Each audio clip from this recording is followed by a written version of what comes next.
Operador, el control, está todo bien. Está perfecto. Está todo más que bien, por supuesto. Viene todo sobre rieles. Y hablando de personas que no pierden el control, que tienen una seguridad y una cuestión de impecabilidad importante, tenemos la posibilidad de charlar con una de esas personas que representan fielmente a un día que para mí, por supuesto, está bien conmemorado, el Día del Locutor. Ajá, bueno. Un 3 de julio se celebra el Día Argentino del Locutor. Bien. Que se establece en 1950 porque justamente un 3 de julio, pero de 1943, se funda la Sociedad Argentina de Locutores. Se crea esta asociación. En ese momento, exactamente, 21 locutores se juntaron en la redacción de la revista Antena, ya desaparecida, en Corrientes al 800, para crear un marco que los agrupara. Bien. Dicho esto, tenemos la posibilidad de charlar con una persona que ha dejado una marca importante. Sí, con un profesional. Un profesional, me animo a decir, con toda la humildad, que ha dejado una hermosa marca ahí en Radio Nacional en nuestra ciudad de Santa Rosa. Bienvenido, Eduardo Del Viso, gracias por la posibilidad de charlar con usted. Hola, Eduardo. Bueno, buenas tardes. ¿Cómo estás, Eduardo? Muy bien, muy bien, muy bien. Bueno, me alegro que gente joven esté hoy dialogando conmigo, eso es muy importante. El gusto es nuestro, Eduardo. Bueno. ¿Con quién estoy hablando? A ver, Walter. Con Gabriel por un lado. Walter es mi nombre. Y Norma Arana aquí. Muy bien, muy bien. Entonces, todo cierto lo que leyeron recién, lo que hablaron sobre el Día del Locutor. Y bueno, yo tuve 44 años y unos meses en Radio Nacional. Excelente. Empecé trabajando en Buenos Aires trayectoria. y me vine unos días antes del Mundial del 78 aquí a Santa Rosa. Y bueno, y tuve una larga carrera, no me puedo quejar. Yo cuando nací, yo supongo que ya pensaba que la radio era lo mío. Y gracias a Dios y a mi padre, que en ese entonces, la radio se creó el 9 de julio de 1950, y él entra como operador en 1952, un año y monedas después de haberse creado la radio. Pero como él tenía una buena voz, era interesante, porque antes, chicos, en la década del 50 y 60 y 70, había que tener voz microfónica. Una voz especial, ¿no? Una voz particular, sí, claramente. Eso ahora ya se ha dejado un poco de lado, ¿no? Y además había toda una forma de decir, por ejemplo, los cordobeses tenían que hablar como los de Capital Federal. Claro, un neutro, ¿no? Un neutro total. Nosotros los pampeanos teníamos suerte en ese aspecto. Porque... Sí, salvo algunas eses. Sí, por supuesto. No se complicaba tanto, me parece. Exactamente. Bueno, entonces a mi padre, Abel Del Viso, lo mandan a Buenos Aires en el 53 aproximadamente, le toman todos los exámenes habidos por haber, y de operador lo pasan a locutor. Él hizo toda su carrera como locutor hasta el año 1982, en que lo invitan a terminar su carrera a ser director de Radio Nacional Zapala. Bueno, yo entré entonces en la radio el 1 de agosto del 74 en Buenos Aires. Ajá. Hice todo lo que tenía que hacer allá y me vine acá unos días antes del Mundial del 78, como les dije. Y bueno, los locutores antes trabajábamos muchísimo, porque no existían la tecnología que tenemos ahora. Claro. Cuando yo gané un concurso en 1980 en Canal 3, locutor de cabina, era la época en que el locutor de cabina de los canales de televisión leían la publicidad. Claro. Y eran turnos interminables. Ahí estuve casi 3 años. Y después, bueno, yo seguí siempre en Radio Nacional. Los locutores trabajábamos muchísimo. Teníamos 7 horas y medias en Radio Nacional de lunes a sábado. Y era anunciar disco tras disco. No era que se podía pasar media hora y anunciar la media hora. No. En los programas de música, digámosle, popular, por separar un poco, exacto. Porque Radio Nacional fue pionera en la música clásica y después fue cambiando un poco, pero siempre se dedicó a la cultura y a todo eso, a la formación de la gente, ¿no? Exacto. Y Radio Nacional siempre fue escuela, sobre todo acá en Santa Rosa y en el interior también, vamos a hablarlo, porque todos los jóvenes que se acercaban a la radio se interesaban y muchos fueron a practicar. Hace Claro. poquito cumplió 50 años, quizás lo deben conocer a ustedes, y lo tenemos aquí en La Pampa, a Juan Carlos Gerardo. Claro, Sí, por Carlos supuesto. Gerardo, una de las voces muy reconocidas. Él tiene su empresa propia, ha sido director de Canal 3, ha trabajado, es decir, él tiene una vida internacional. Claro, sí, ya tiene Y otro. lo tenemos viviendo acá. Y él empezó en Radio Nacional haciendo sus programas. ¿Y cómo empezó? Haciendo un programa, porque como era menor no podía entrar, haciendo un programa de la Alianza Francesa. Fíjense ustedes cómo es. Y así mucha gente fue acercándose a la radio, fue interesándose y empezaron a salir muy lindas voces y gente muy capacitada. ¿Voces femeninas también? Voces, bueno, eran las menos, pero se fueron incorporando. Claro. Sí. Radio Nacional en ese aspecto tuvo pocas voces femeninas. Tuvo una que fue muy tradicional, que por concurso, que rindió en el año 57 más o menos. Fíjense ustedes lo que estoy diciendo. 1957, Sí. Gana el concurso. Se presentaron muchísimos acá en Santa Rosa. Eran más de 20 personas para ocupar un cargo de locutor. Claro. Y eligieron una locutora. Todo fue por orden de arriba, de mayor puntaje hacia el menor, ¿no? Y como dos no accedieron, entró la voz que todos conocen de Nilda Lidé Rodríguez, que estuvo desde el 59, que la incorporaron, hasta 1990, que se retiró. Claro. Ahora, Después Eduardo, hubieron algunas, pero muy pocas. Sí, ¿cómo vive usted esto de que la radio tecnológicamente haya cambiado tanto? Y, por ejemplo, estamos en este momento haciendo un programa que se ve por internet. Yo estoy terriblemente angustiado. ¿Por Porque qué? si yo hubiese tenido esta tecnología cuando comencé, Sí. otro gallo hubiese cantado, ¿no? Me hubiese facilitado muchísimas cosas más. Claro, era Y todo hubiese mucho aprendido más. muchísimo más todavía. Porque yo sigo aprendiendo, ¿eh? Sí, no, Yo claro. me voy a morir sin saber todo. Sí, sí. Eso es lo que todos tenemos que propender a seguir incorporando conocimientos. Por Y la supuesto. tecnología es muy buena. Y hoy Ayuda, acompaña mucho. Y hoy estar haciendo radio y encima que te están viendo.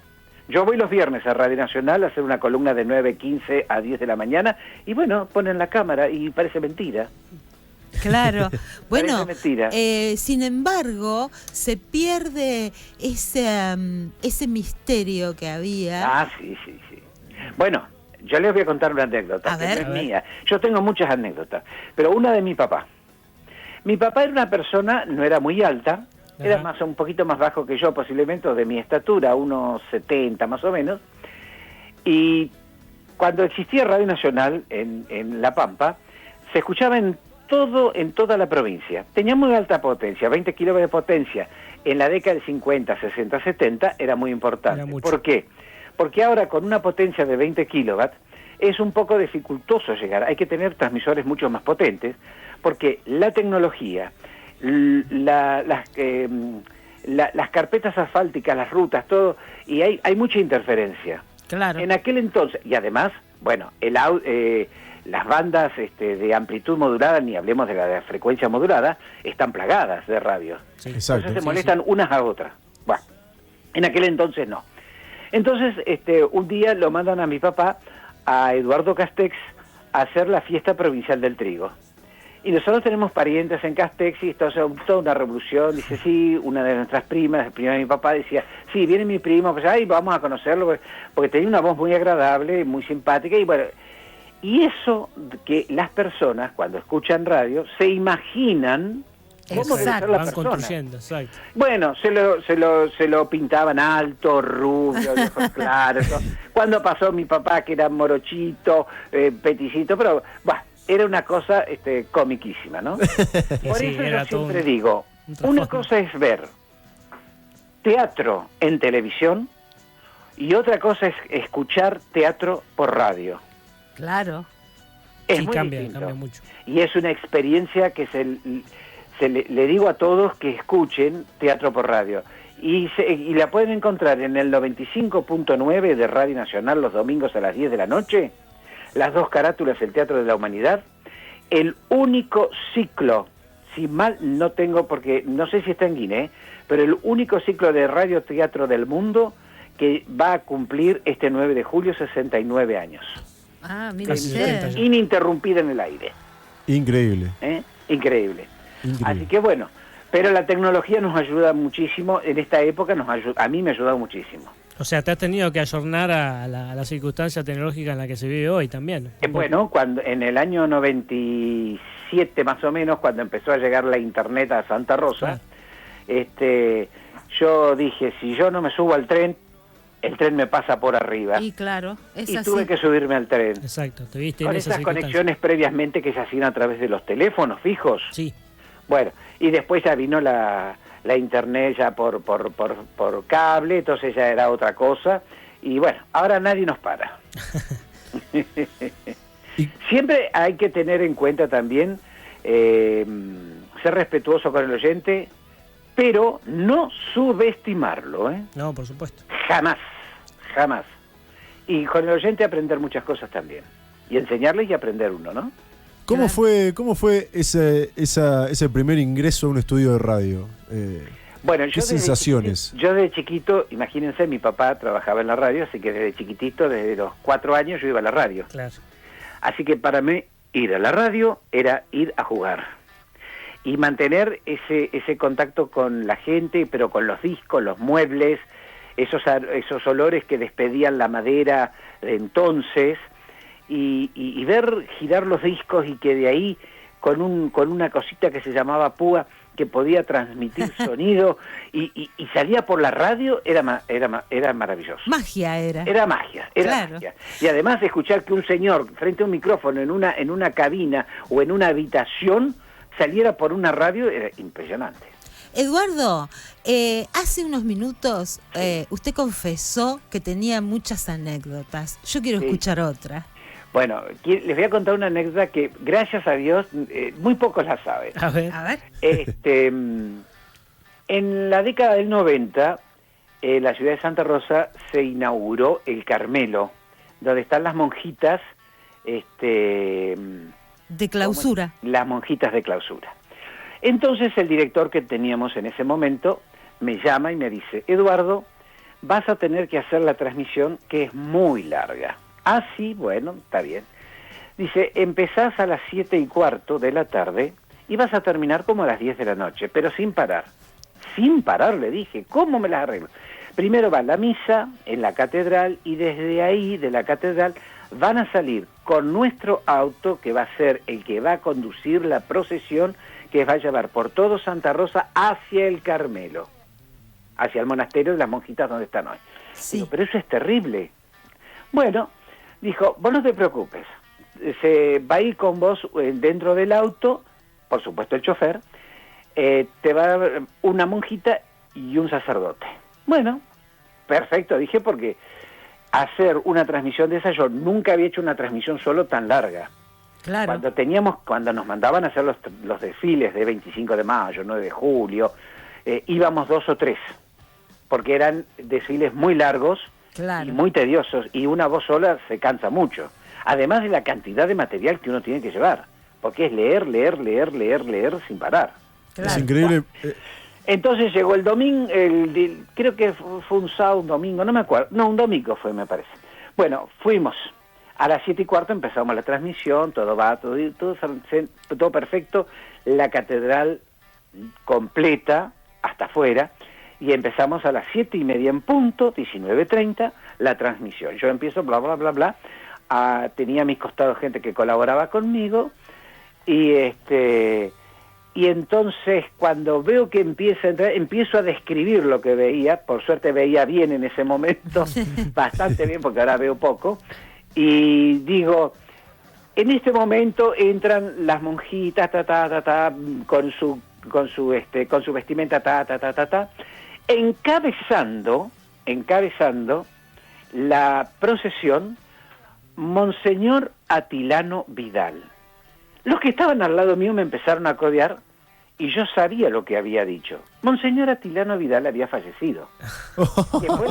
Que fue el precursor de hacer esto. Claro. Bueno, el que venía era el nuevo obispo que tenía la curia y tenía la ciudad, que era Monseñor Reinaldo Fidel Berediche. Claro. ¿Cómo hice en fracciones de segundo? Que también hay que estar, digamos, saber lo que uno está diciendo y poderla arreglar sin que nadie diga nada. Entonces, improvisación pura. Acomodarla ahí en el momento. Entonces acomodé la cosa así y dije, viene al frente de la procesión, dije entonces, Monseñor Atilano Vidal, que los mira desde el cielo. No. En ese momento preside el actual, sí, así fue. En ese momento estaba Néstor Rossi, que travestía para televisión, y me acompañaba Lina Molinari. Le digo, sigan ustedes, y salí corriendo a reírme a las carcajadas. Claro. Porque era una cosa que no aguantaba. Además yo decía, ¿qué metida de pata me mandé? Sí, Claro. no, eras consciente de lo que nadie habías se dio hecho. cuenta. Dice, la arreglaste lo más bien, porque claro, Monseñor Atilano Vidal en la catedral está sepultado ahí abajo. Claro. Entonces, todos pasaban por ahí. ¿Qué los miras desde el cielo? Bueno, esa es una de las tantas, ¿no? Sí, Una de las tantas. Bueno, o también podría haber dicho que los mira desde abajo. Claro, también, sí. Iba a ser más Pero profundo. No, hubiese sido ya más complicado el Claro, claro, iba para a ser más poder complejo. salir de ahí. Esa es una de tantas, porque después tuve una del 17 de agosto, que yo tenía ya problemas de visión, y me escribía los libretos con fibrón. Ajá. Santa Rosa era un gris oscuro, tormenta, pero no llovía todavía, Claro. bastante frío, y a las 3 en punto de la tarde tenía que sonar el clarín, es cuando San Martín pasa la inmortalidad, que se tocaba el silencio y todo eso, ¿no? Sí. Entonces, yo tenía que calcular que a las 3 en punto de la tarde yo tenía que haber nombrado todas las autoridades y todos los presentes. Ujú. Pues entonces así se hizo. Y yo tenía todas las hojas, perfecto. Bien. Siempre pasaba que cosas que a uno se ponía nervioso, que las autoridades cambiaban a último momento. También, sí. Entonces te las traían y vos tenías que escribir. ¿Cómo hacían? No me pregunten, pero uno lo hacía. Bueno, iba transcurriendo el acto, con todas las escuelas, todo. Claro, a mí no me veían como tenía los papeles yo, porque yo estaba enfrente y detrás mío no había nadie. Empiezan a caer las primeras gotas. Yo siempre me leía todos los libretos que preparábamos cada locutor, ¿no? Sí. Entonces, poco menos que de memoria se lo sabía. Entonces se larga la lluvia y el que estaba hablando no quería cortar. Y yo estaba desesperado porque los papeles se me estaban mojando y se me corrían las letras. Y se te Claro. terminaba el tiempo, exactamente. Así que bueno, en un momento se largó torrencial, decidió terminar un desbande en la plaza y yo parado frente al micrófono tratando de acelerar y cerrar la transmisión como pude y no hubo más libreto. Claro. Así que apelé a la memoria y pudimos llegar a buen puerto. Excelente. No, sí, bueno. Habla de Ay, una no. memoria lúcida. Sí, en ese momento, porque ahora no. Así es complejo. No, la verdad que no, así que bueno, pero son cosas que ocurren y cosas muy lindas, a veces cosas feas, pero por lo general son anécdotas que, vistas con el tiempo, uno las recuerde y se ríe mucho. Claro. Iba aprendiendo también para algo futuro. Claro, sí, por supuesto, por supuesto. Sí, fibrón indeleble. Exactamente, Fibrón indeleble, por ejemplo, exactamente. exactamente. No, si la tecnología nos salva, Eduardo. Sí. De Ahora, a poquito. sí, eso es cierto. ¿Cuál sería el consejo principal que le daría a aquella persona que inicia en el mundo de la locución? Ay, qué aprieto que me ponen. Bueno, el tema es así. Primero tener el secundario hecho. Muy bien. Perfecto. Importante. Sí o sí. Leer mucho. Leer los diarios todos los días. Completo, completo. Y después leer libros también. Y si podemos leer sobre locución, porque hay algunos libros que se pueden leer todavía que te ayudan, son libros de ayuda para poder hablar bien, para poder, o si no, tomar una profesora que te ayude. Si vos no sabes leer, estamos fritos, Y leer en voz Eso, alta también, ¿verdad? Yo siempre, toda mi vida, leí en voz alta. Claro, En voz alta, yo me escuchaba. claro. Y lo bueno que tiene todo esto es que si vos lees en voz alta, pero tenés que ser muy crítico, y además tenés que también tener tenés que saber respirar correctamente. Si no sabés respirar, porque todos creen que respirar es tragar el aire y levantar los hombros, están equivocados, eso no puede ser. Claro. Hay que ir a un foniatra que te enseñe a cómo funciona el aire para poder hablar sin que te llegue al fin de la palabra. Por ejemplo, nosotros leíamos renglones, pero de corrido, que uno va leyendo, va hablando, y con un ojo va leyendo arriba y va hablando, y con el otro va mirando abajo a ver cómo viene la frase que sigue. Claro. Pero eso es todo un ejercicio, ¿eh? Sí, sí, es una práctica. Es una práctica que se da, que, bueno, qué sé yo, nosotros estábamos muy acostumbrados. Leíamos mucho a primera vista, que eso es importante, pero todo eso se da, ¿sabes cómo? Desde que vos empezás la primaria. Si vos empezás la primaria y empezás a leer desde chico, vas a tener un gran camino ya recorrido. Cosa que no sé si ahora se hace, pero nosotros leíamos mucho. No se hace Nosotros tanto. leíamos mucho, y eso.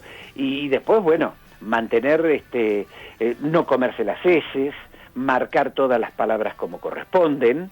Tiene sus bemoles, no es difícil, pero bueno, tampoco es imposible. Tal Si a cual. vos Tal si vos querés ser locutora o locutor, bueno, entonces hay que hacer todas las cosas que corresponden. Por supuesto. Y además, y acá no termina todo, porque después te vas a encontrar, si hablamos el español, vamos todos bien, vamos todo bárbaro. Otro lenguaje. Pero, ¿qué pasa cuando te aparecen palabras en otros idiomas? Por ejemplo, francés. El locutor, ¿qué maneja? Tiene que saber fonética alemana. Hoy en día, para entrar en el Instituto Superior de Enseñanza Radiofónica, alemán, italiano, francés, Inglés. portugués, inglés. Claro. Son 5 idiomas. Claro. Sí. Y si no lo sabés, no es que obligación que tenés que saberlo, pero algo tenés que saber. En la escuela, en el secundario, algún idioma has estudiado, 1 o 2 idiomas has estudiado, o inglés y francés, o francés y no sé si se da portugués ahora. Sí, portugués también. También se da, bueno. Pero después, durante la carrera, tenés por años, tenés alemán, francés con italiano y así sucesivamente. Pero uno se tiene que preocupar durante toda la vida de que cuando te aparezcan apellidos, pronunciarlos como corresponden. Sí, claro. Y otra cosa que a mí me parece, Eduardo, a ver si me equivoco, porque es intuitivo esto, es poder estar en silencio. Porque muchas veces se habla para rellenar. No, ¿no? No es así, claro. Sí. Hay que tener mucho cuidado con eso. Para poder hablar, para hacer rellenos cuando hay que estirar, Sí. uno tiene que saber mucho y dominar dominar la lengua sobre todo. Claro. Y saber de qué hablar, porque hablar por hablar, no, porque uno puede caer en cualquier cosa. Es difícil. Bueno. Pero eso te lo da, digamos, los años de experiencia. Claro. A mí los porteros me dicen, alarga un poquito, pero llega un momento que yo digo, que pienso, bueno, sí, depende del tema que esté tocando en la radio, puedo o no alargar. Sí, obviamente. No es Precisamente. fácil, no es fácil. Es toda una preparación. Exacto. Recuerdo ayer, cuando establecí comunicación con usted hace poco, hace algunos días atrás, recuerdo el pequeño taller al cual asistí y del que usted era parte. Recuerdo esos momentos de improvisación por qué manera de reírme, ¿no? Es algo, una anécdota. Tengo 1000 anécdotas de ese taller que fue increíble. Y que se sigue dictando hoy día, si no me equivoco, así que bueno, y que invito a todas aquellas locutores y locutoras o aquellos radioaficionados que se quieran acercar y aprender un poco, es el lugar ideal, sinceramente, así que... Sí, porque realmente el tema de la improvisación es el tema. Por supuesto. Es muy importante. Sin lugar a duda. Porque yo me acuerdo en los talleres, a veces uno era un poco malo quizá, porque daba temas que son difíciles. Claro, aprovechaba un poco. Pero necesario. Son necesarios porque por ejemplo, a ver, improvisá 1 minuto y medio de cómo harías la presentación de un guitarrista en el teatro, por ejemplo. Y bueno, es terrible. Sí, Y tal no cual. tenés idea. Claro, Ahora, guitarrea 1 minuto y medio. claro, guitarré 1 minuto y medio. Claro, dale, Y ese- dale pero guitarra ahí. entonces, ¿qué pasaba? No. Las cosas bien, como corresponde Claro. la improvisación. Exacto. Exacto. Pero bueno, todo se aprende. Exacto. Pero hay que estudiar, ¿eh? Sí, No por queda Por supuesto. supuesto, sobre todas las cosas hay que estudiar. Hay que estudiar. Hay que Sí, estudiar sí, también sí. para honrar la profesión y honrar al oyente también, por supuesto. Exactamente. Eduardo, Exactamente. muchísimas gracias por su presencia telefónica. Gracias por darnos esta posibilidad de entrevistarlo.